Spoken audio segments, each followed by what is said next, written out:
Ain't no hashtag on Marcus J. Live from the Dan Legacy Internet Radio. That moment when it's just you and your homeboy and a New Edition song comes on and you can't control your behavior because it's your joint and you realize that you're a terrible singer. You don't care because that's your joint. And then when the most demonstrative part of the song comes on and you do the best you can to duplicate it and it sounds right in your head.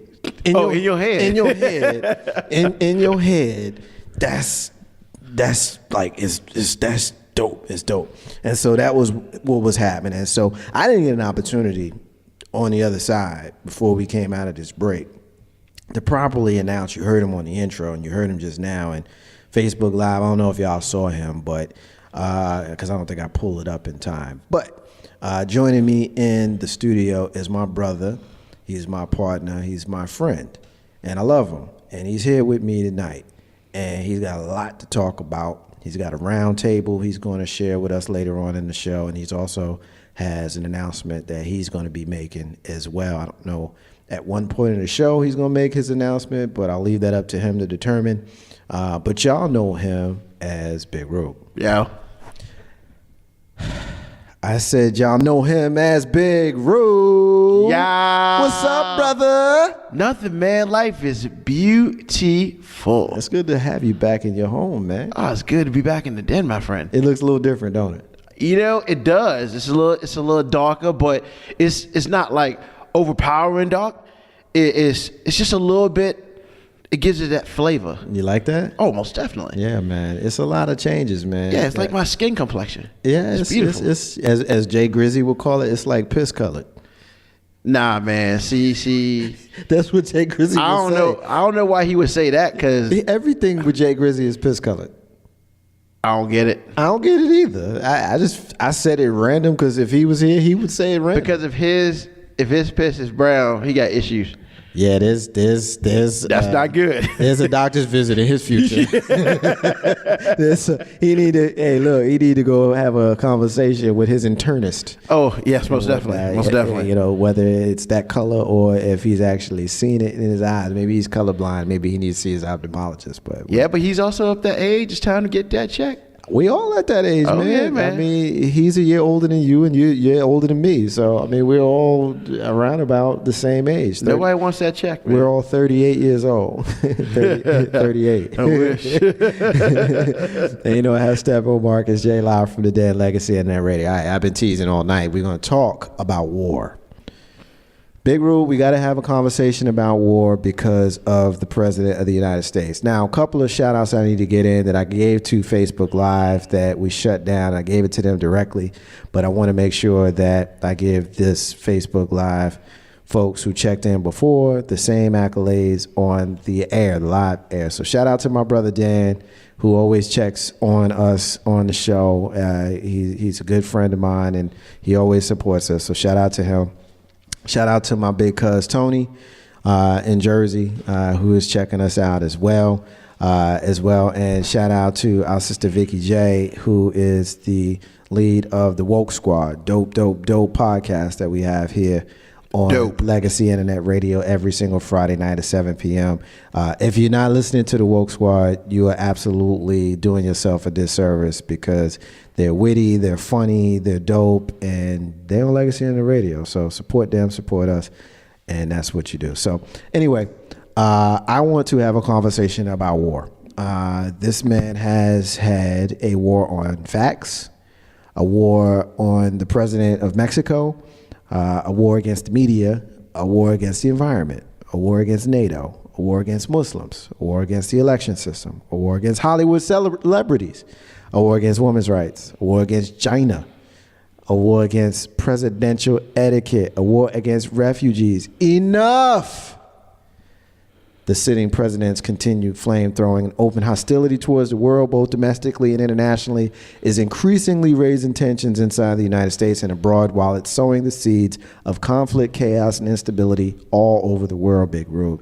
We're talking about President Donald J. Trump, the President of the United States, and last Friday he issued an executive order that was blocked but he issued an executive order that was banning the entrance to the United States from countries that are predominantly Muslim in faith. And obviously you had a lot of people in our country and around the world that were not happy about that. There were some folks that we know of in the National Basketball Association that were personally affected. We know that there were a lot of people that were literally held up in airports around the country, most notably in New York City at JFK Airport. And it's a mess. It's an absolute mess. And I want to talk about it. So we'll just kind of leave that as the jumping off part. You know, there's so many angles that we can take, and I certainly don't want to control the conversation. I want you and me to just rap because it looks like it's just you and I tonight. So what you got, man? What you think? Dude's crazy. I mean, it's one of those things where he's doing executive orders. Now, with that being said, to be truthful, he's done 4 executive orders, and if you compare his executive orders to other presidents, Barack Obama had about 270 in his 8-year term. So it's not like they don't do a bunch of executive orders. They do. And even, the person who will shock you, who did the least so far, was Daddy Bush. And I think a lot of that was because he was only in term for 4 years.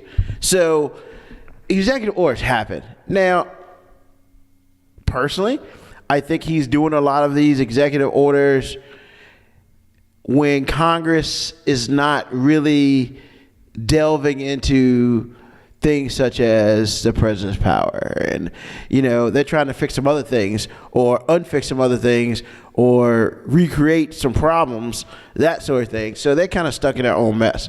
But here's my thing. Congress is there to protect us. Checks and balances, as it were. And will we get in a war within the next 2 years? I hope not.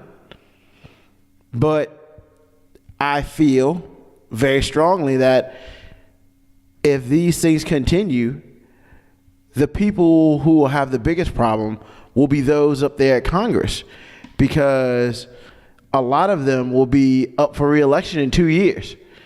And to be perfectly honest, if they allow the craziness to continue, we may have a Democratic Congress in 2 years, which basically means that the president's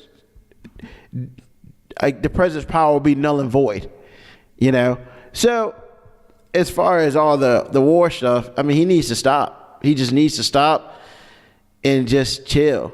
A couple weeks ago, you had a whole gender against you. And now you're looking at racists from other countries against you. I mean, it's really a matter of time till the Caucasian male becomes against him, because he's knocking out stuff left and right. I'll play devil's advocate with you. Does it matter that folks are against him? And before you answer that, I'm going to get a couple of comments in from the folks in social media. Our sister and longtime contributor and friend and sister Michelle K is checking in with us. Michelle K, love you, sis. She's checking in. She's saying peace to us. My brother Mike is checking in. Mike says, just bucking the Constitution. Is he having a war with the Constitution? That's a good question. Our brother Coach Ship, he is called the elected official, not the president of the United States. Disagree with that. He is the president of the United States. Whether we like him or not, he is in fact the president of the United States. And a lot of folks is in their feelings about that. And, for a long time, I was one of them, but I just got to the point where it's not worth it. I mean, what's the deal is what the deal is. I mean, you ain't got to like it, but I mean, he's president of the United States. It just kind of is what it is. Yes, he is letting Bannon run the show, Mike, and he made sure that the Joint Chiefs of Staff wasn't in the meeting, but he had Steve Bannon in the meeting. I think that's very, very curious. I don't know, Rube. I mean, you got a lot of folks who supported him in his run towards the presidency, and obviously we know that most of the country didn't vote for him. It's not about, the popular vote and all of that kind of stuff. I'm not even talking about that. I'm basically talking about the fact that most of the people who voted did not want Donald Trump. Correct. And a lot of the people who voted after they voted for him regretted their votes, which is played out in the approval rating of 40% when he took office. Mm-hmm. And 40% when he took office, you got some people who rock with him. It's like, polls. Yeah, if the poll supports what you think, then you like the poll. Poll don't support what you think, then polls full of stuff. They cut the bullshit, like for real. 40% were happy with them. And there's some folks that would say that's a good thing. Follow me on that. If you're someone who did not like how the country was going, if you're someone who felt that you needed to, as they say, drain the swamp or change the culture in D.C. and all of that kind of stuff, then it would stand to reason that most of the folks who were asked on this poll, do you like him, would say no, if you're used to the status quo. Mm-hmm. And so if you don't want the status quo no more, then you would say that you are supportive of him. And it happened to only be 40% of them. But he has capped out at the bottom of the lowest level that you can get. And it took most presidents 700, 800, 900 days to get there. He's gotten there in 10 days, man.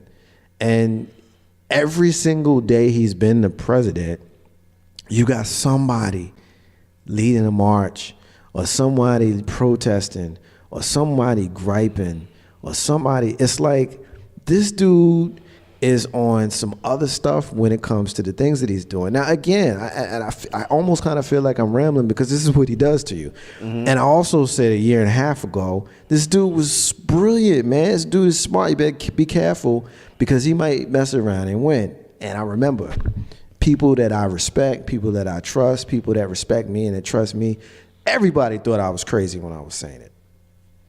But I watched The Apprentice. I enjoyed the show. Yeah. I enjoyed watching The Apprentice. I was never a Donald Trump fan, but I enjoyed watching the show. But one thing that you get when you watch the show is you learn him. Mm-hmm. And one thing that I learned about him was he's a brilliant manipulator of people. Yeah. And he can get otherwise intelligent people to do anything he wants. Why else would he get stars? Not just B and D and C level, but every once in a while he would snag a A-list star to be on The Apprentice. Why would they do that?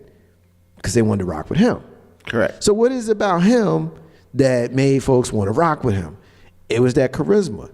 Whether you like him or not, he got a certain swag about him that cats wanted to be down with, which is the reason why he got a bunch of broke, poor people who thought that this billionaire who never did shit for nobody but himself in his life was going to rock with them because he had swag and because he was rich. Something about a poor white man that makes him think that a rich white man got his back. Yeah. You know what I'm saying? Yeah, definitely. And then there's history to that. You can go all the way back to the Overseer. If you ever watch, black folk getting their films about slave movies, I want to watch no slave movie. But if you watch the slave movies, one thing that's consistent is the poor white man, translation Overseer, always has a relationship with the boss, with Massa. And it's always a relationship that seems respectful until you really pay attention to it. Then you see who's the boss and who's not. And that's how I see today's, middle class to poor white dude that's so all up in arms about Trump is great and Trump's going to take care of the country and all of this kind of stuff. Be careful, people, because your racist horns are beginning to show. Mm-hmm. Because if you will agree that we need a ban of an entire religion from our country, if you will agree that you literally need to put a wall up so that people can't come here, and you justify it by utilizing the same rhetoric that he used with Mexico. They're bringing drugs, they're bringing rapists. You remember that speech? Yeah. This is what he said, Big Rube. Yeah. So I'm gonna step off the soapbox for just a minute and let you jump in. I mean, what is your thoughts kind of on where we just went? Well, I like to bring up a point, and if I'm correct, you can tell me I'm wrong, but I think I'm correct on this. Before black people came to the United States, as slaves, somebody had to do some work. And who was doing that work? They called them indentured servants that came from across the water, but they were poor white people. Let's just be real about it. And after those poor white people decided they didn't want to work no more, we need to find some other people to do some work, in which they found black people. Now, as far as Donald Trump says, Trump. That's his name, bro. I mean, yeah. That's his name. He does have that charisma. He does have that swag. And, he shows just enough money to make you think that he has some. I think that some people get enamored by that. Now, I'm not going to sit here and say only poor white people get enamored by that. Poor black people get enamored by black people who have money. So yes, it's the same thing. What you don't have, you think that somebody who does have can help you get what they have. And they tend to look up to those type of people because I want to be like that and maybe he can help me out. But in all reality, you're just being used. And, let's be real. Jordan was a millionaire, when he was playing basketball. But he's closer to being a billionaire every day because some kid who doesn't have any money go pay $220 for a pair of shoes. So it's the same thing. It's just white people do it one way, black people would do it the same way. It's just different people in their head. As far as everything else, for me, and I know you're not going to agree with this comment. Why won't I?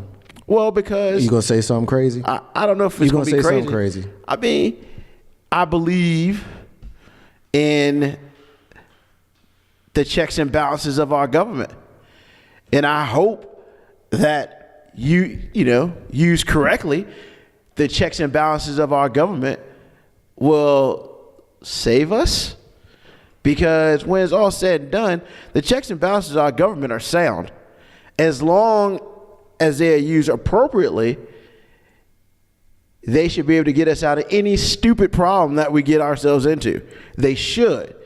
What it comes down to is all those people who liked Trump before, all those people such as Paul Ryan who was kind of about Trump, yet he's not making a stand yet against him. I think eventually he's falling in line with them, and yeah. But eventually it's going to become a situation where they're going to have to look at their own survival, because this is only going to go one of two ways.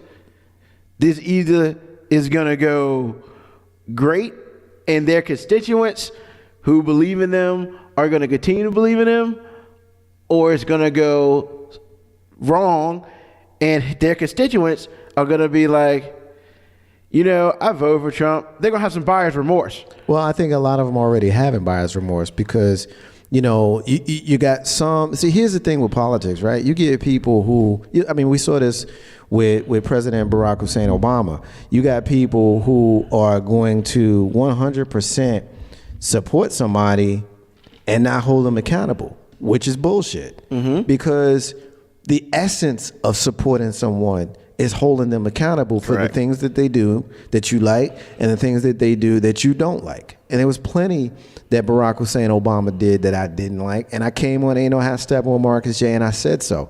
All the way back when we were on the radio station that we used to be on, because we've been doing this for 5 years. Wow. We spanned his first term and the entirety of his second term. We're not new to this. This is what we do. So when you are someone who is supporting Donald J. Trump, you might be new to this. You may not understand that when your guy or gal does something that you don't like, you should probably say something. Yeah. You should probably call them out on it, because blind following any politician is flawed. That's the reason why you got no term limits in the Senate and the House. That's the reason why you can be a justice until you die. Now, obviously, this stuff is constitutional, but ain't gonna be no amendments for them. That's my point. Ain't gonna be no pressure for no amendments to change that. They ain't like FDR, so they cut him off after 16 years. Ain't nobody getting no more than 8 now. So the presidency is a little bit different. But the point I'm making is, you got a lot of these folks who support the president now, and they will not admit that they feeling a little bit nervous about their pick. And I know, I'm talking to them in social media. I know. You can't tell me that you're not nervous when he said lock her up, lock her up, lock her up, and then less than a week after he was, elected as the president-elect, he was like, well, she's a good person, and it's not important no more. Oh, so you got me all riled up saying lock her up, lock her up, lock her up, when you knew that you wasn't going to do it? You knew. That should have been your first sign. And then the president of Mexico straight told you, I'm not paying this fucking wall. Ooh. This is what he said. Yeah. I don't use that word, but I'm being authentic. Yeah, he ain't paying for it. I'm being authentic in what was said. And this was during the election cycle. And these people actually fell into the Donald Trump mystique so much that they was like, yeah, he gonna figure out a way to get him to pay for it. And he came out and said, well, yeah, we're gonna probably have to have the American people pay for it. But then, we'll get it back. Now, let me ask you a question, Big Rube. Mm-hmm. Last time you loaned somebody some money, did you give them money thinking that you would get it back? Or did you loan them money hoping that you would get it back? If the word loan was used, I was hoping to get it back. That's the whole point. Maybe you might get it back, maybe you not. And so if the American people are going to pay for this wall with the provision that Mexico is going to reimburse us, I think we should go into this knowing that we're not going to get no money back. And if we do, you know what, Donald Trump, you fulfilled a campaign promise. And you know what? But I'm not going to hold my breath on that one. But where is it going to be put at? Is it going to be on United States land or Mexico land? Well, I mean, if it's going to be on Mexico land, then somebody on Mexico got to pay for it. Well, it depends on which land. You going to talk about the land that the United States stole from Mexico with no kind of treaty or anything involved? You want to use the map from 1848 that takes you all up above New Mexico and Arizona and Utah, before it was stolen land? Or you want to just go with the land that we know of now? I mean, clearly they're going to have to go with the land we know of now, because if they go anywhere else, they're messing on our stuff. I got you. I was being facetious when I said it, but... but you had a point. But the thing is, you want to impose a 20% tariff on fruit. Like, real talk. So basically, you're going to tax fruit. You can tax the healthy stuff. You're going to tax 20% tax fruit, and then we're going to end up double paying for it, basically, with the tax. Because we're going to, you're going to tax them on the front end, and then when it gets here, because of how much money it cost to get it here, because we just taxed them 20%, we're going to pay for it more now at the supermarket. I mean, why fruit, dog? Of all things, fruit. How about cigarettes? Why don't you tax some cigarettes? Let me get a couple of hits. Tax some alcohol. Our brother Solo from All Throttle Radio is saying peace to us. My brother peace, Ed. Solo. My brother Ed is hearkening back to the comment that I made earlier about Donald Trump having charisma. He's saying that Hitler had charisma as well. Yep, he sure did. And look what he got them people to do. And then, right. And then my brother Mike is saying rich man been pulling okey doke on poor man since money was money.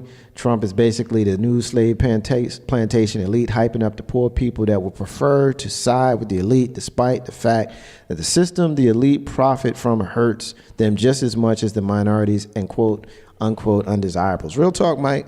That's the stuff that, when you analyze it that way, you can't dispute anything you said. And I appreciate that. That's what's up. Ain't no half stepping with Marcus J. live from the Den Legacy and in the radio.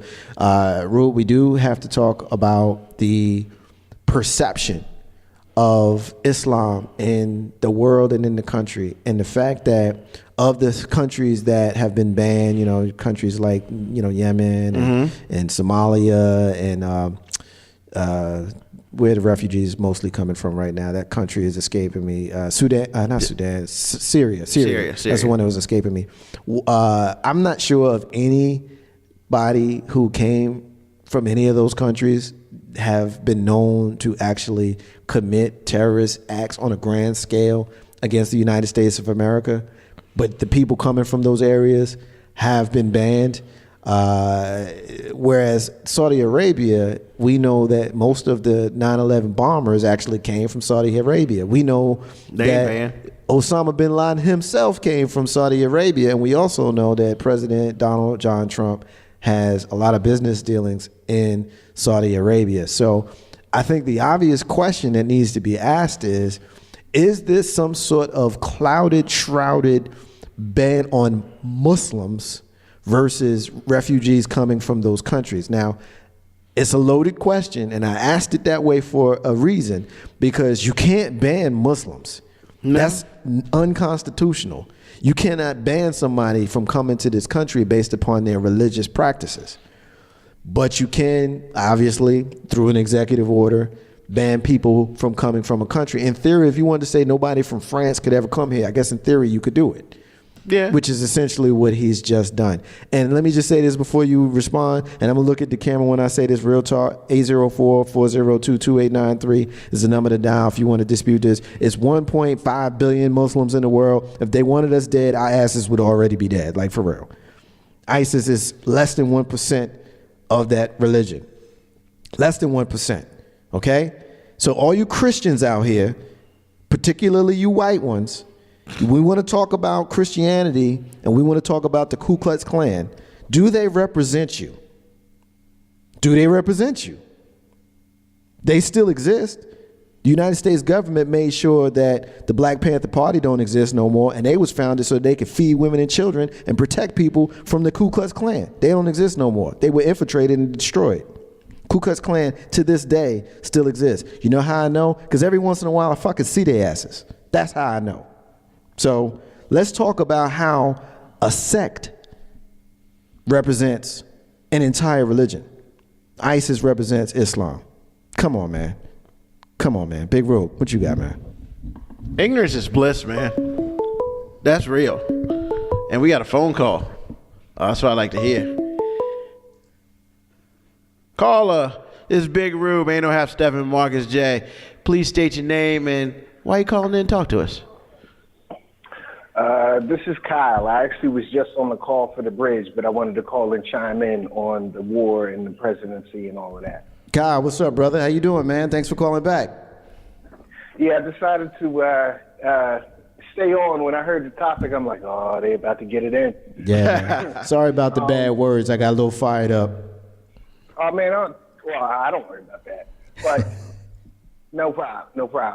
I mean, you know, it's a serious situation.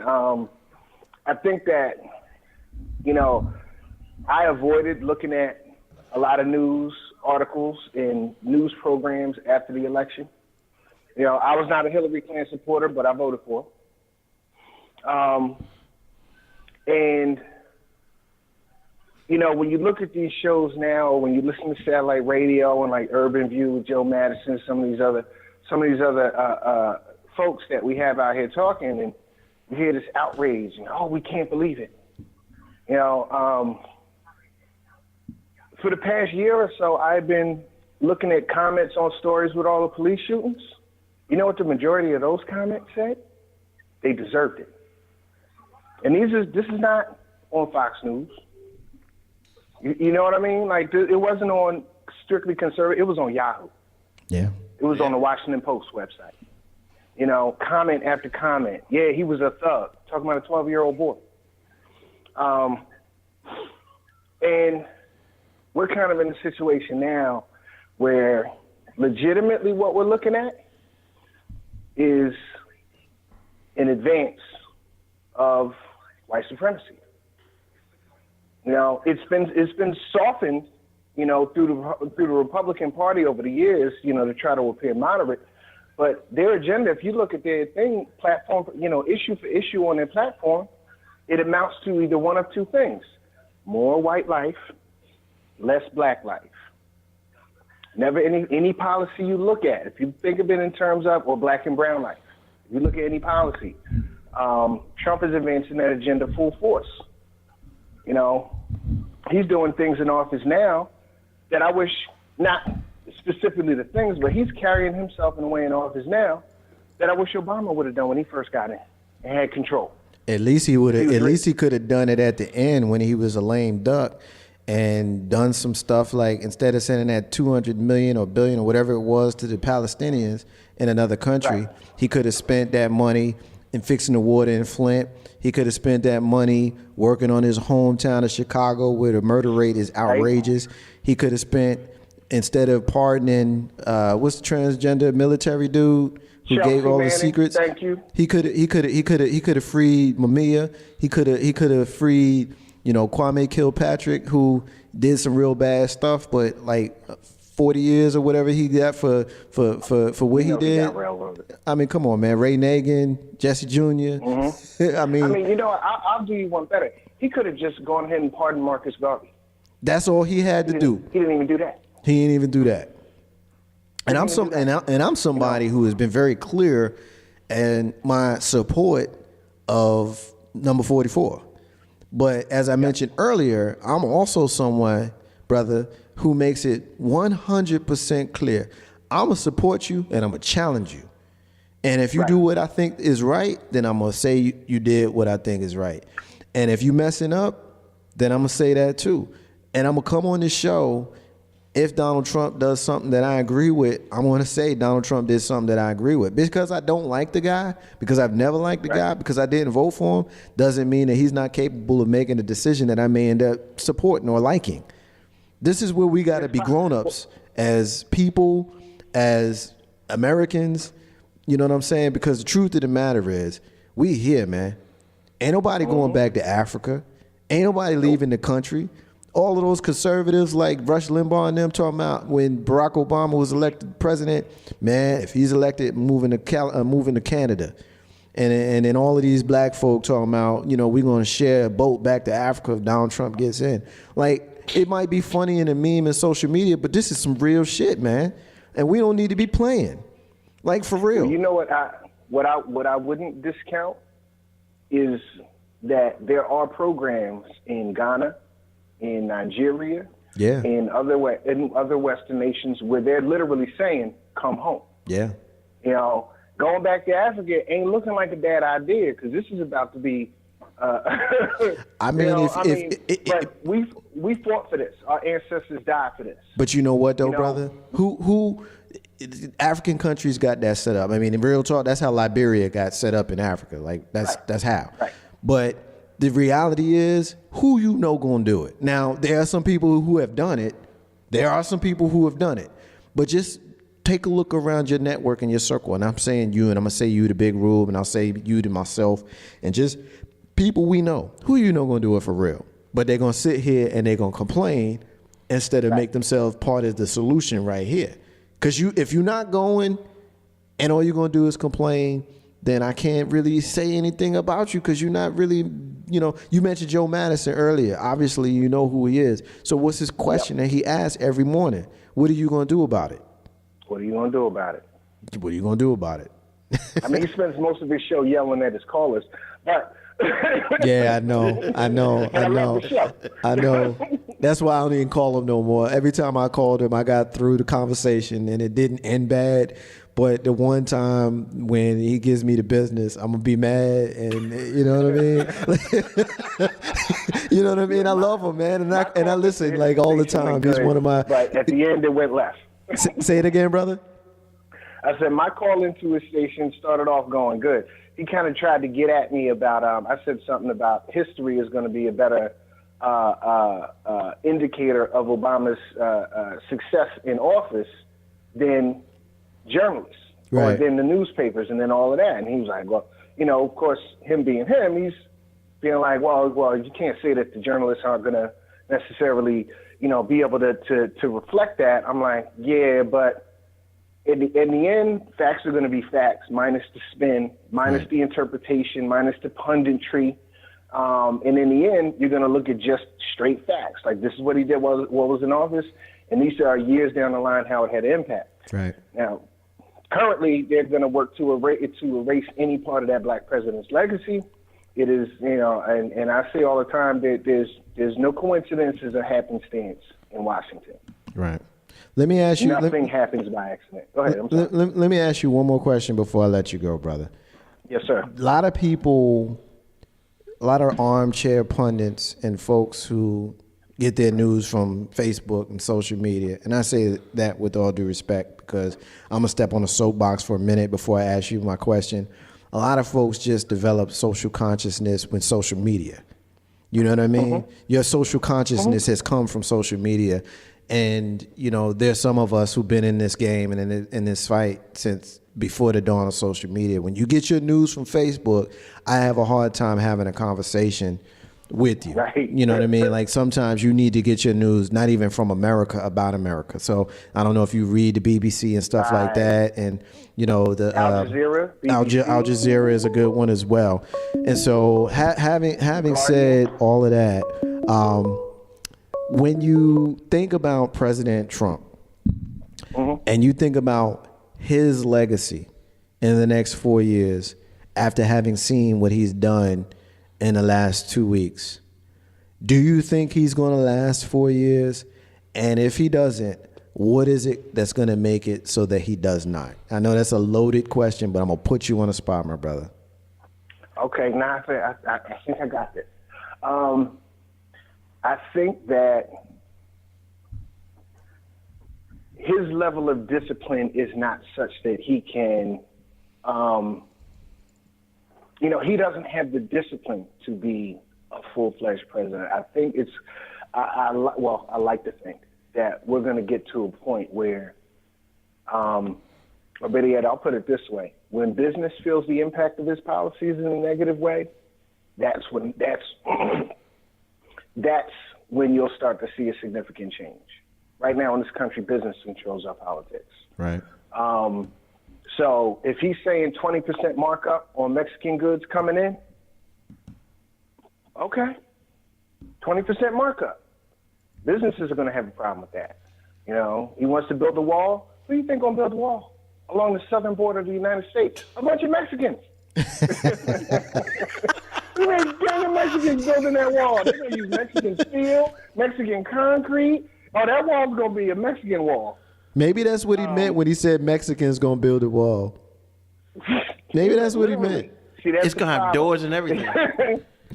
Maybe that's what he meant. Kyle, brother, thank you for rocking with us, man. Absolutely. Have a good one, man. Keep listening, and you're welcome anytime, man. I love to build with you some more. No doubt. I'll definitely be on. All right, thanks, man. All right, you got it, bro. Peace. Peace out. And you know how stepping with Marcus J live from the Den Legacy Internet Radio, getting a couple of hits in social media. My brother Mike is still listening. Mike said, ironically, any majority Muslim country where President Trump has business dealings was excluded from the ban despite having more terrorist activities. Right on, Mike. I mean, I kind of alluded to that a few minutes ago, so you right on, brother. My brother Jay, what's up, brother? I'll miss you at our spot, brother. Holler at me so we can go and do this together.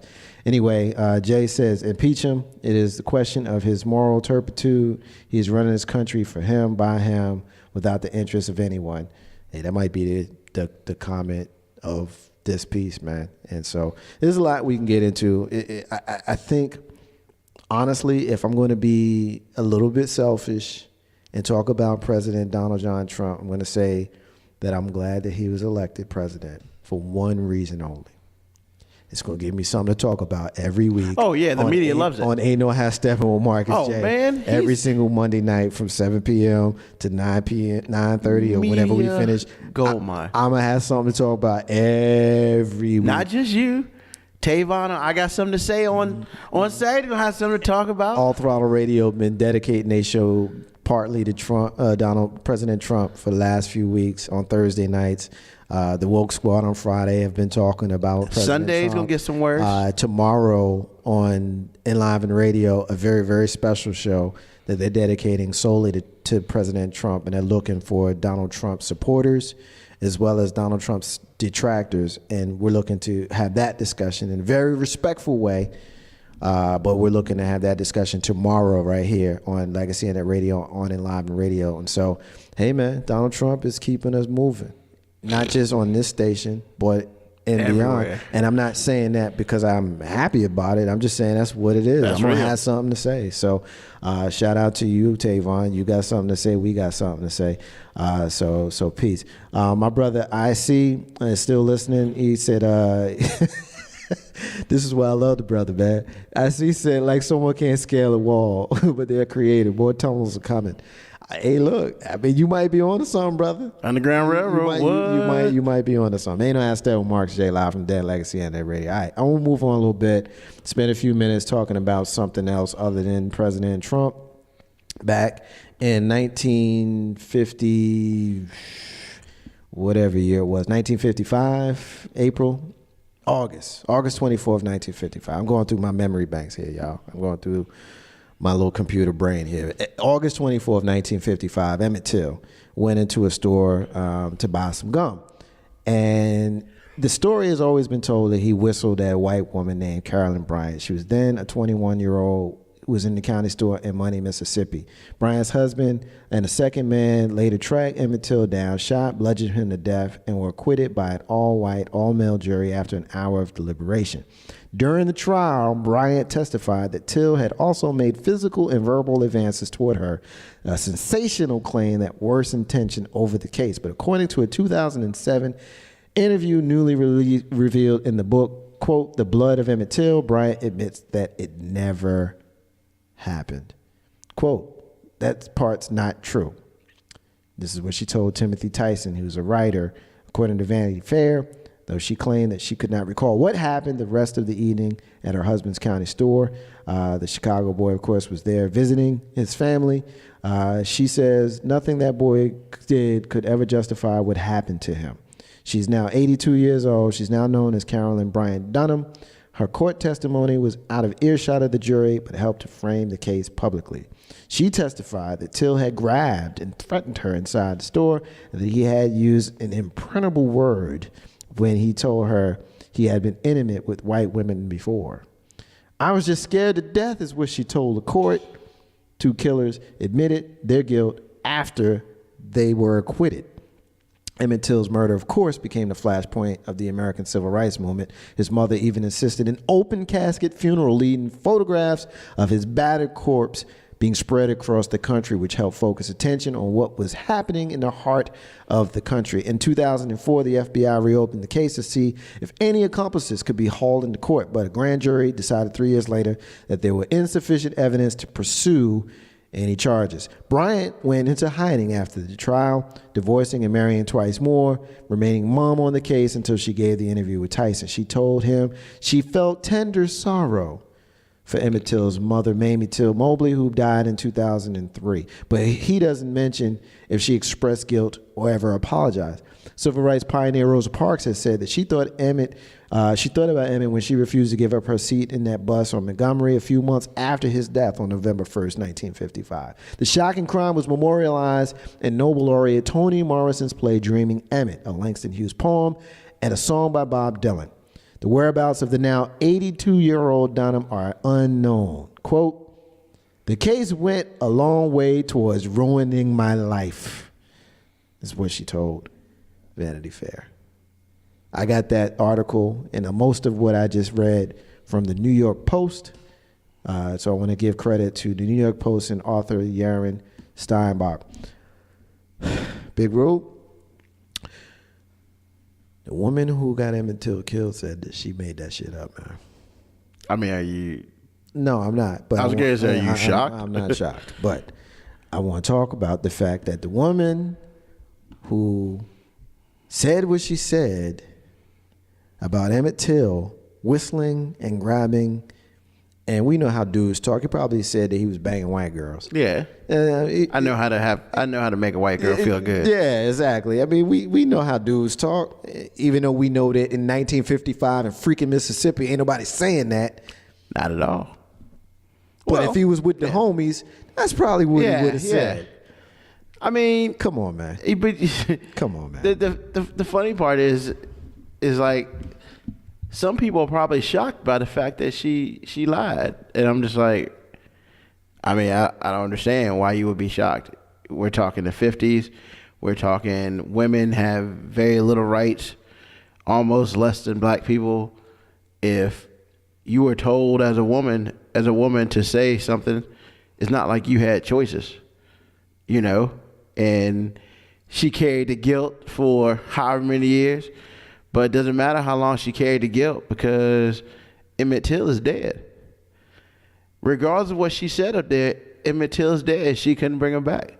So, I mean, I hope she feels good, that she feels like she exonerated herself.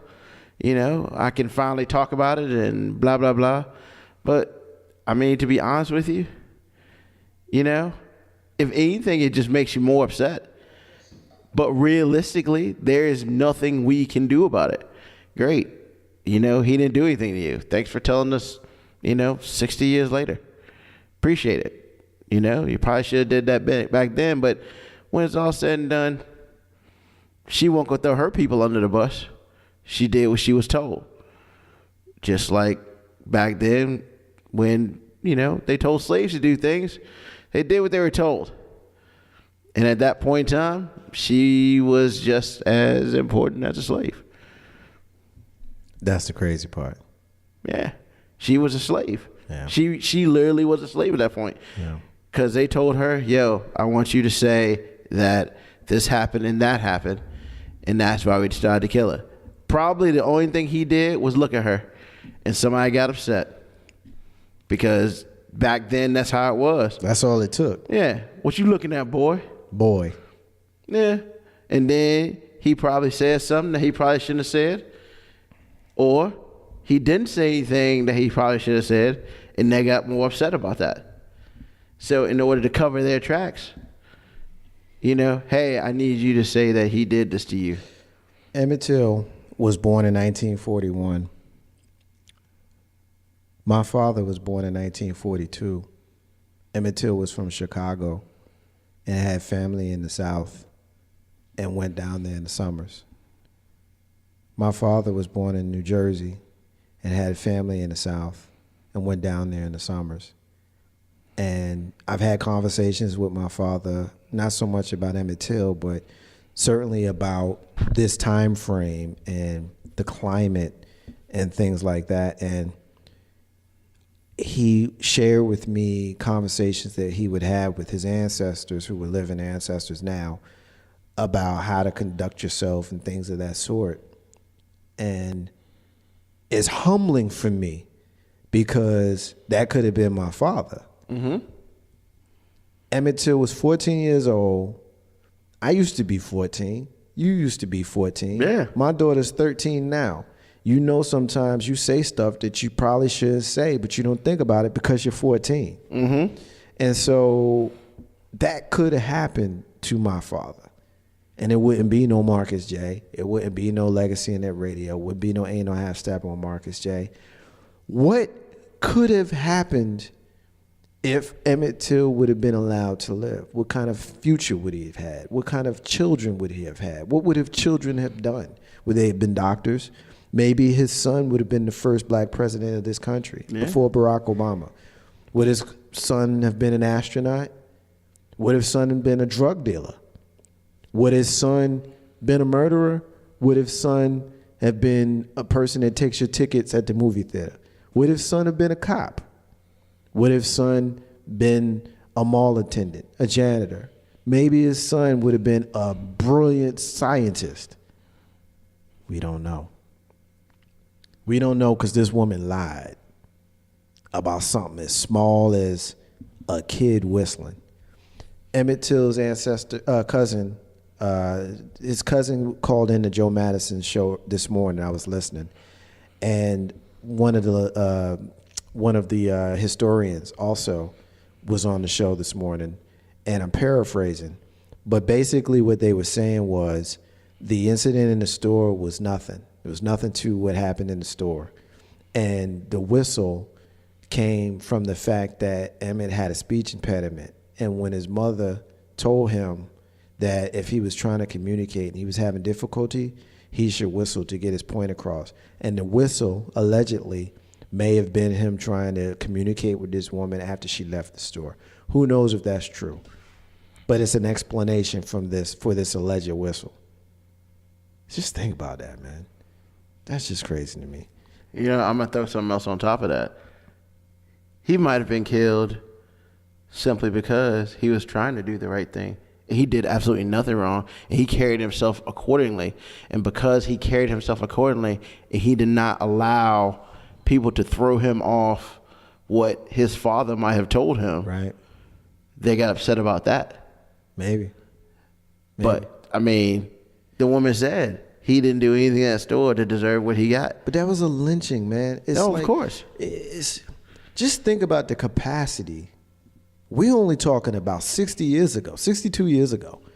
You know, we got these people walking around now talking about we live in a post-racial America where everything is even and everything is fair. When you look at the history of this world, 400 plus years we've been in this country. Up until 1865, we were in chains. And from 1865 to 1965, we was in Jim Crow and segregation. And that period of time is covered when Emmett Till was murdered and lynched. Yeah. So since 1965, when the Voters' Rights Act was signed, because that's kind of the mark of demarcation that people like to use. So basically for the last 52 years, since 1965, we've been free. For 52 years of the last 400. These people who we're dealing with today are the children and grandchildren of those people who was doing that.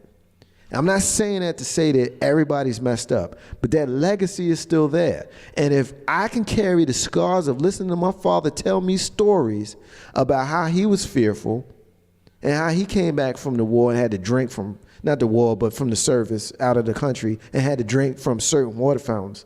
If I'm 42 years old and I have to hear those stories from my 74-year-old father, what you think these white boys is getting from their 74-year-old fathers? Not all of them, but some of them. Mm-hmm. And the some of them are the ones you got to keep your eyes on. And I need you to not walk around and act like they don't freaking exist, because they do. And these are the same people who will look at Tamir Rice, who we alluded to earlier, as a 12-year-old who was shot within 4 seconds of the police arriving on the scene with a toy gun in an open carry state. And they said, what did he do? Why did he did something, must have done something wrong. Trayvon Martin, who, as the victim, you want to talk about how he was a martial artist, which is not true. How he used to smoke weed, which, okay, I'm sure George Zimmerman smoked weed. And Eric Garner, who got choked out on video, and the only person in that whole situation that went to jail was the Puerto Rican dude that filmed it. This is the legacy that we're dealing with. This is the America that we live in. And it all comes back around to 2015, where the gentleman up in, I believe, Northwestern University got tackled because he was driving his own car. How many times does stuff like that happen? How many times do you see Philando Castile in his car in a concealed carry state, and he's asked for proof of his weapon, and as he reaches for proof of his weapon, he gets shot in the chest and dies? You know, how many times do you see John Crawford in a Walmart and he's looking at a gun on a shelf in a gun section of a store, and somebody assumes that he's doing something nefarious? How many people have a loaded gun in the gun section of a gun store? And two people died. And two people died that day. You know. Yeah. Do you know who the second person was? A white woman who got fearful of the police running and had a heart attack and died. Yeah. And the police got in trouble for her death. But not killing John Crawford. I mean, come on, man. And when I talk this way, they call me a race baiter, and they fill up my inbox with hate and all this stuff. Like, this is some real stuff, man. Stuff we live with. This stuff we live with, man. Yeah. This is real. And it's upsetting. And when you have a president like Donald Trump who says the things that he says, the way he says them, and you look at me like it's something wrong with me because I don't live in fear. I'm not fearful of anything and anybody. But I'm concerned about the decisions that he's making and how it's going to affect our country. And yeah, I claim this country because I live here. I was born here. My father was born here. His father was born here. His father was born here. Like all of this extra woke stuff. Oh, man, we African, but yeah, I got you. Your nationality, I got you. I got you. I got you. I got you. I'm just as woke as the next guy, but there's a thing about being called too woke. It's called insomnia. And nobody wants to freaking have insomnia. Yeah, go to sleep. Just a little bit. Just a little bit. Yeah, just a little bit. You know what I mean? So I get all of that. But anyway, time for me to step off my soapbox. Time for Big Rube to take over the con, as they say on Star Trek. We are going to take a break. Facebook Live, stay with us. We're going to take a break. I'm going to pick you back up on the other side, because if I leave you up and when we play music, they're going to block my shit. And I can't do that. Yeah. Because Facebook be acting stank, and so does YouTube. So that's the reason why I do what I do. But anyway, going to take a break. Come back and go around the round table. I have no idea what he going to talk about. He might want to give you a tease. If he wants to, he can. If he don't, he can't. It's up to him. Before he even says anything, I want to get this last comment in from Facebook Live. My brother Mike says, this is just one publicized account. I commend his mother's strength for having the open casket to show the brutality he suffered. Just one account. He's talking about Emmett Till and what his mother, Miss Mamie, did to make sure that the world knew what these people did to her baby. Big Rube, Roundtable coming up. What you got? Right out of break, we got an announcement. A very important announcement. Very kind of exciting announcement. You should be here when we get back. It's important. Really. That was Big Rube. I'm Marcus J. And you are the listeners of the flagship show of Legacy Internet Radio. And it's called Ain't No Hashtag on Marcus J. We're going to go away for about 5 minutes. We've been playing New Edition songs all night. And that's what we're going to continue to do in the ground. Yeah, I'm not playing that. But we're going to take a break. Be back in a few. Hey, this is Warren Ballantyne, the number one truth writer in America, and I'm listening to my man, my brother, Marcus J, right here on Legacy Internet Radio.